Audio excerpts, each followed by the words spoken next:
Your check engine light is on right now. Maybe it came on last week, maybe it's been on for 2 months, and you've been ignoring it, hoping it goes away on its own. It didn't. So you plugged in a code reader, or you went to AutoZone and let them scan it for free. And the code came back P0136, or P0141, or P0420. Oxygen sensor, bank 1, sensor 2. You Googled it. Every result said the same thing, replace it. $150 to $300 depending on location, plus labor if you're not doing it yourself. Maybe you've already called the dealer, maybe you have an appointment scheduled, maybe you've already paid for a sensor that's sitting in a box in your trunk right now. Stop. Before you replace anything, watch this video, because in the majority of cases I saw over 15 years, a P0136 or P0141 code does not mean a dead sensor, it means a dirty one. And dirty sensors don't need replacing, they need 5 minutes and $6. Hi, I'm Stefan, and this is what the repair shops hope you never figure out on your own, and here's what this video is going to do for you. First, I'm going to explain exactly what an oxygen sensor does and why carbon contamination makes it lie to your engine computer. Not the textbook version, the version that makes the fix make sense. Second, I'm going to show you how to tell the difference between a sensor that's dirty and a sensor that's actually failed. This distinction alone is worth the watch, because replacing a clean sensor won't fix a dirty problem, and replacing a dirty sensor wastes $200. Third, I'm going to walk you through the cleaning procedure, step by step, 5 minutes, no special tools, a $6 can of cleaner, and the code goes away.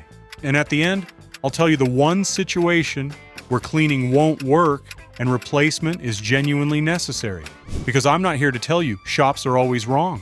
I'm here to make sure you know the difference before you hand over $300 for something that might cost $6. Stay until the end. Let's start with what an oxygen sensor actually does. Your engine burns a mixture of air and fuel. The ratio of that mixture, how much air relative to how much fuel, determines everything. Power, efficiency, emissions, engine longevity.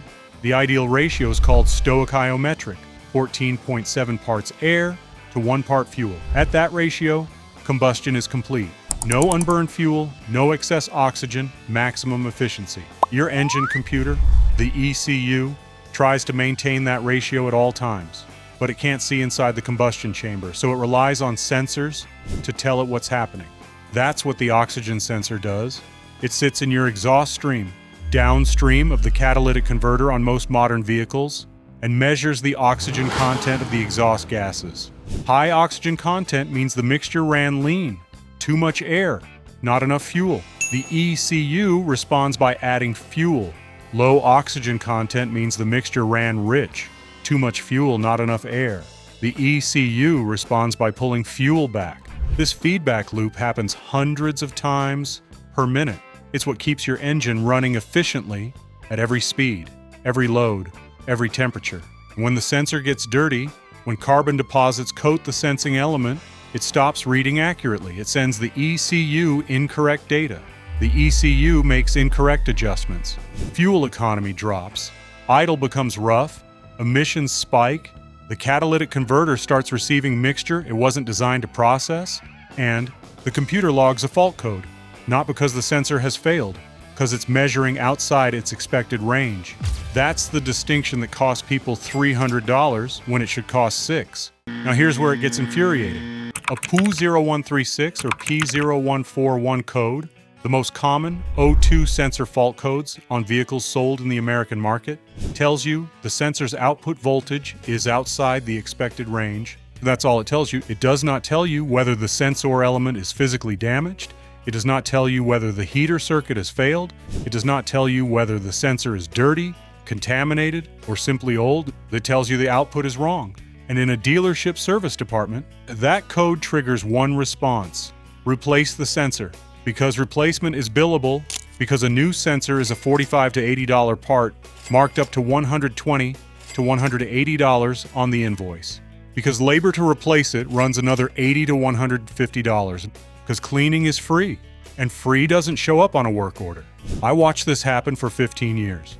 Sensors replaced that didn't need replacing, codes cleared that came back 2 weeks later because the real issue, oil consumption, fouling the sensor tip, rich running conditions coating the element, was never addressed. The sensor was the symptom, the shop was treating the symptom, and charging you $300 to do it. Before you clean or replace anything, you need to know whether your sensor is dirty or dead. Here's how to tell. Test 1. Visual inspection. The O2 sensor tip is accessible without removal on most vehicles. Use a flashlight to look at the sensing element. A dirty sensor shows dark gray or black carbon deposits coating the tip, sometimes oily residue. A failed sensor shows white powdery deposits, and that's silicone contamination or physical damage. Cracking, melting, broken wires. Carbon deposits, clean it. White powder or physical damage, replace it. Test 2. Live data on an OBD2 scanner. A functioning oxygen sensor oscillates rapidly between 0.1 and 0.9 volts when the engine is at operating temperature. That switching happens multiple times per second, and a dirty sensor switches slowly or shows a flat line stuck at 1 voltage. A completely dead sensor shows no activity at all. Slow switching, dirty, clean it first. No switching, failed, replace it. Stuck high or low, could be either. Run the cleaning procedure first. If the code returns within 50 miles, replace it. Here's the cleaning procedure. What you need: 1 can of CRC Sensor Safe Mass, Airflow Sensor Cleaner, or CRC Brake Lean. Both are safe for O2 sensor elements. Do not use WD-40. Do not use a carburetor cleaner. Both damage the sensing element permanently. Total cost: $6 to $8 at AutoZone or O'Reilly. Step 1. Let the engine cool completely, 30 minutes minimum. The O2 sensor operates at temperatures up to 1,300 degrees Fahrenheit in the exhaust stream.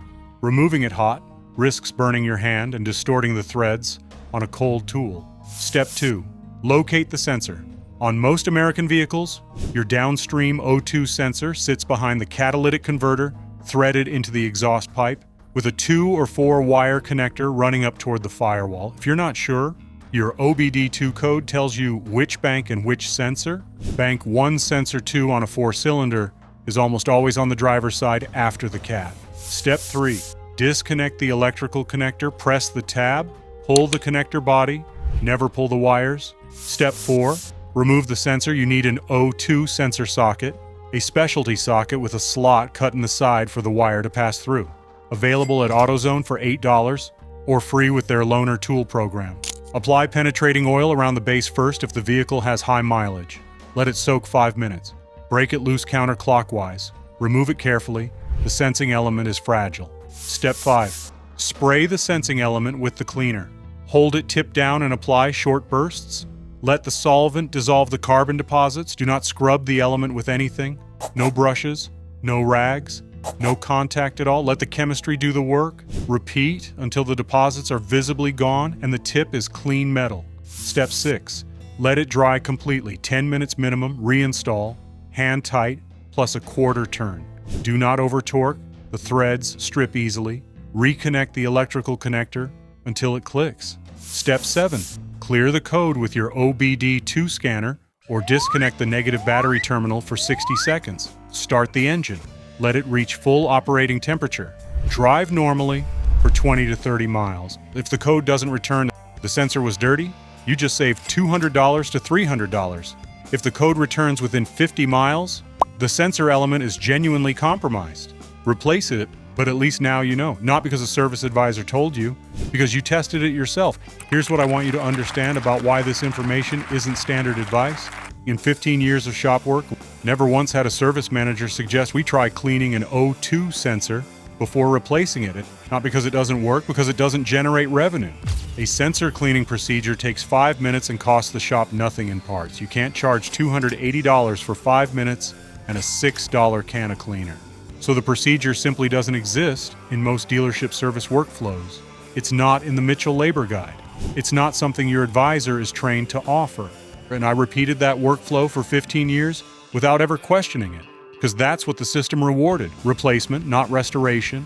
The data on sensor contamination, the SAE papers, the independent emissions lab studies, that data has existed for decades.